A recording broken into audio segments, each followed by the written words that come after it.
Gary Teague has gone to the car wash once again. Now, folks, we joke about car wash. The other night here, they had 3 inches of rain in Kansas City. They had 3 inches here. I think they trucked an inch in from Kansas City. But anyway, the ground here is extremely wet. It's rained here much of the month of May. And so the ground here very, very soft and damp from these rains. Gary Teague got off the racetrack again, got a little more mud underneath and in that truck. And a big thanks to the folks at Heartland Park in Topeka, Kansas. They brought their jet dryer here from Kansas, and if it weren't for that, this show would not have gone off today. They would not have been able to dry the track. That's truck wash twice. You said the 3-letter word wash 2 times. A car wash. Yeah. Oh, look at this. Look, this is a great shot of. Now watch this, folks. He doesn't allow it to stop and mire up this time. He's in the gas. See the rear tire spinning? He's saying, no, me. Yeah. Now no watch way am I stopping again. You've heard the phrase slicker than, well, you've heard the phrase. Slicker than me. Look at him. He doesn't want to. Is he going to hit that tire? No. Slides right. But look at that. You can take your truck to the car wash. That's what I said earlier on, and you charged me, so I'm charging you, buddy. Pay up. Ooh. Folks, we'll fight this out during the commercial break, so you don't have to put up with it. We'll be right back. Monaco and the World of Outlaws are racing at Hagerstown, Maryland, weather permitting. And tomorrow, both the SCCA Trans Am and the IMSA World Sports Car Series are in action. Call 1-800-445-3800 now for a 52-week subscription to Auto Week for only $17.95, the lowest price ever. Don't delay. 1-800-445-3800. Let's get ready to go racing. 43 laps are complete. We'll go green this time. Mike Skinner is the leader. The Goodwrench Chevrolet, the Coke Ford of Joe Ruttman in second. The Papa John Pizza Chevy, number 16. Ron Hornaday third.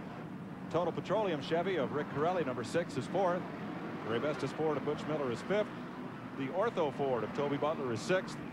The Spears Chevrolet seventh. That's Bill Sedgwick. And the Die Hard Chevy rather is eighth. That's B.J. Jones. Jack Sprague is ninth. Mike Bliss is 10th.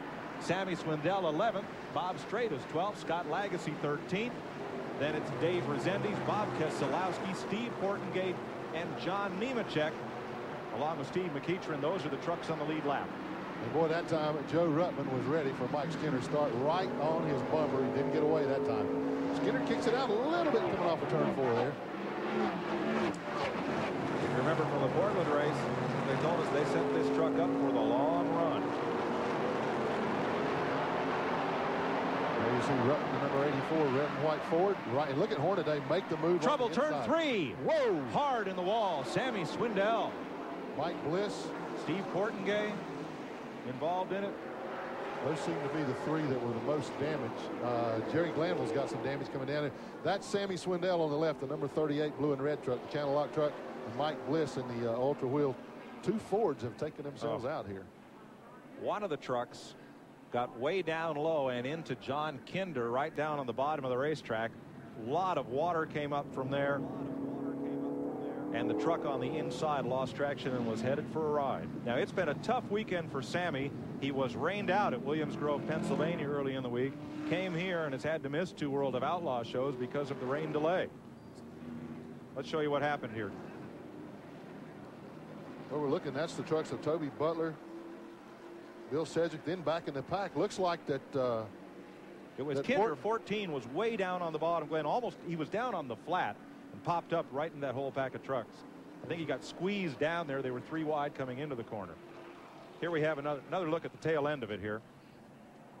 Well, you see that's Swindell getting into the wall. Looks like that when he tried to squeeze by him, it just jammed things up behind him. The black and white truck is Steve Portengate. No, that's Jerry Glanville. Excuse me, 81.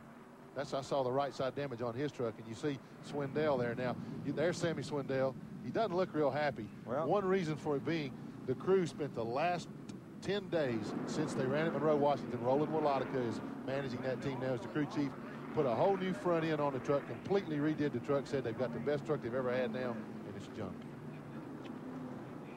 An accident that had nothing to do with Swindell. He got caught up in it. He and Mike Bliss, Jerry Glanville, back behind the wall. We'll be right back. Green flag comes out at lap 52. 48 to halftime of this 200-lap race. Once again, you see those first 4 trucks clear traffic and get away from the rest of the field just a little bit. And they got a little room on Butch Miller. Remember, as Miller said, he was going to ride this first part of the race and see what sorted out. Butch riding along in 5th place with Toby Butler in the ortho truck right behind him. You get a good look at Hornaday, who is now in 3rd spot. Get a good look at Papa John's Pizza there. I talked to Rick Corelli earlier today. I asked him, I said, how do you always manage to give us these great shots with your in-truck camera? He says, man, it seems like I'm always in the middle of something. That's right. Well, when you're going to the front, that's what's going to happen. Look at Joe Ruttman. He wants the front. Goes upstairs looking for it. Mike Skinner holds him off. Down in 1 and 2 is where Ruttman now seems to be diamonding the track the most. He lets it really drift up high and turns it hard down on the throttle off the 2. Seems to be working for him. He's staying right with race leader Mike Skinner. You saw that big puddle at the inside of turn number 4. You don't want to get down there. Now that time he stayed right down on the bottom side. It looks to me like Joe's truck's working pretty well either place, and that's good to know, because if you have to take a guy on the outside, it's nice knowing that your truck will stick up there. Oh, Hornaday's around. You know what a great look at him saving. All right, what a great job. Is this guy Dale Earnhardt's protege or what? Mike, when he had it sideways right in front of his here start finish line, I knew he was going to turn that truck around and save it. What a talent. There was no contact initially between he and Rick Corelli. Hornaday's truck, put me down for a dollar, just got loose, started to go around. Corelli was right there. Around he went and kept on going. Here we go on the replay. Let's take a look. And you see him start up off the corner there. Right there, the truck turned sideways. As you said, no contact. Then Corelli couldn't avoid it. In fact, the best thing that could have happened was he pushed him on around to look at that job. Kept right on going and only fell back to 7th position. Rack up the tape of Earnhardt at Martinsville early in the race when Kenny Wallace got into him last September. It looked just about like that. Well, look at this. He's got it right there. Toby Butler in 6th goes by him. That's all he did was fall from 3rd to 7th. What a great job by Ron Hornaday. It's a good thing Earnhardt called Hornaday before Tim Chitwood did. And Earnhardt, I know you're watching. I know you're cheering. You guys right before the World 600 in Charlotte there. And Dale told me I needed to relax on these broadcasts a little bit. So wake me up a little bit, will you, Mike? Okay. May have flat spotted those tires in the spin, but kept them going around.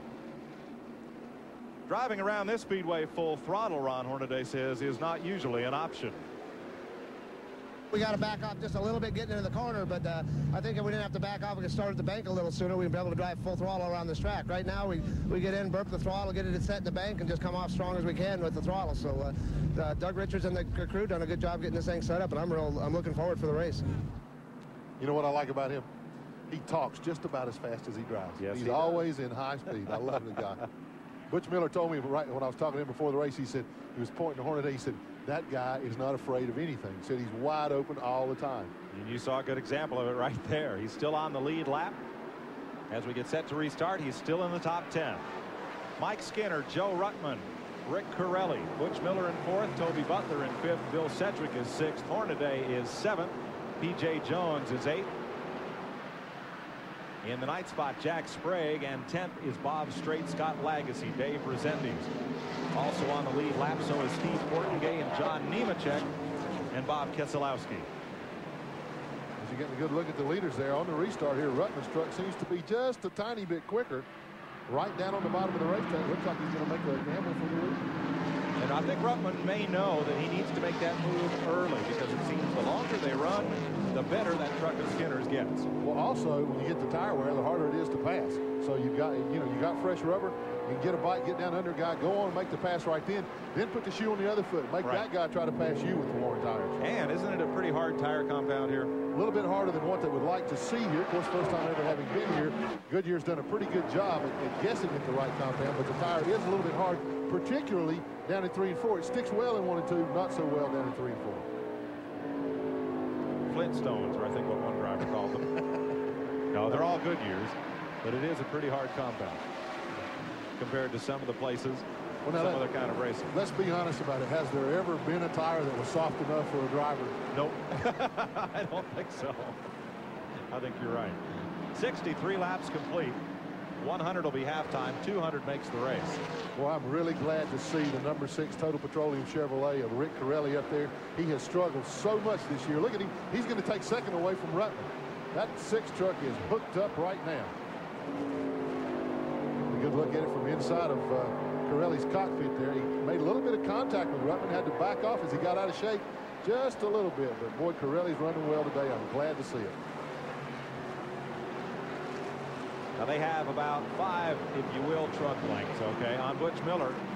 Then it's 2 lengths back to Toby Butler. Bill Sedgwick right on Butler's bumper. Then Hornaday, Jones, and Sprague. That's the lead pack. There's another look outside of Corelli's window. I asked Rick if he had much experience here. He said, yeah, he'd run 4 or 5 times here in some different types of cars. His crew chief, Joe Garroni, also used to race. And I asked Corelli, I said, Rick, did you ever win a race here? He said, no, I asked Joe about that. The only time that Rick was leading a race here, had a chance to win, was running away from the field. He caught Joe, was putting a lap on him, and Joe put him in the wall. No. Of course, they weren't working together then. They've since forgotten those things. But the only time he had a chance to win a race here, he was crew chief Parker. Well, this is about to heat up right here.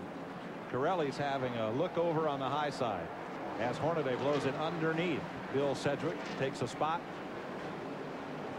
The front 3. Well, they're nose to tail. Gate.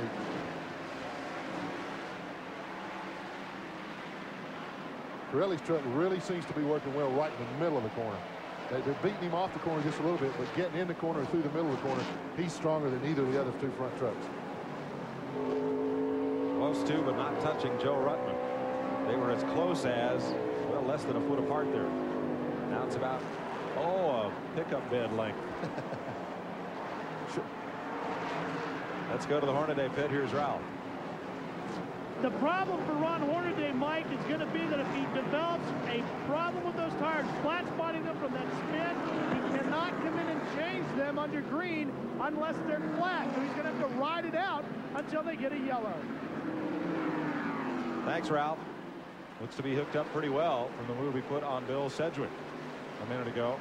Back up front, Skinner in the 3. And then with this battle, see him moving in on Steve McEachin's number 54 truck there, putting him a lap down. Working traffic is the key to these short track racing that these trucks have been on so far. And these guys up front seem to have been doing the best job. Also, Hornaday, one of the best at working traffic. Another good look out of the front windshield of Rick Corelli. Now you see Ruttman just looking every little bit lower on Mike Skinner. And he sneaks up on him one time a little bit on the outside, one time on the inside, making Skinner wonder, well, where's he going now? Because you better believe that Skinner's watching him in the rearview mirror. And that his spotter's telling him. Yep. There you see him down on the inside. And when he does that, that puts Corelli up on the outside of him. Right. So he can't mess around too much. Can't show his hand. And Butch Miller is there. Boy, he wasted no time catching him. Clearly now Skinner is no longer the quickest truck on the racetrack if the others are able to gain this kind of ground. Ruttman tries again. Can't get off the corner well enough to get down under there. Corelli climbs the hill. Yeah, he went way high there in 3 and 4. Saved it. Yeah, truck got away from him. Boy, he lost about 15 truck lengths. You see how much distance he lost. He went from 3rd. Now he's 15, 20 truck lengths behind. But it's still in 4th. Yeah. Toby Butler still running 5th. There is the battle still for the lead continues, and I believe you're right. I think Skinner's holding things up just a little bit. Looks like the handle may have left him not quite as strong as he was at the outset of the race. And there he gets a little high on the racetrack and allows Joe Ruttman to pull underneath him and try to take the lead away for the first time. Yep. Ruttman's got him. It was only a matter of time, and Butch Miller's going to follow him right through. Boy, Miller was playing that waiting game. He saw that door open. He went right through it. Ruttman kept working the bottom, and finally came off the corner in better shape than Mike Skinner. Got underneath and made the pass. You know, the last 2 races, Ruttman has finished 2nd. He said he was tired of being the bridesmaid. He wanted to come home first. Today might be his day. I'll show you again what happened to Rick Corelli. There he is, still running in 4th place. It's what you would have seen if you were riding shotgun for Rick Corelli. Watch his hands on the wheel when all this starts to happen. Oh, yeah, boy, he gets something, got loose there. Getting in the corner, getting into 3. There's a little bit of that water seeping up there, and I believe that's what he hit because the back end started around on him. All right, let's get back up front. 20 laps to the halftime break. Joe Ruttman and Butch Miller have put the Fords out front here in Missouri. We'll be right back.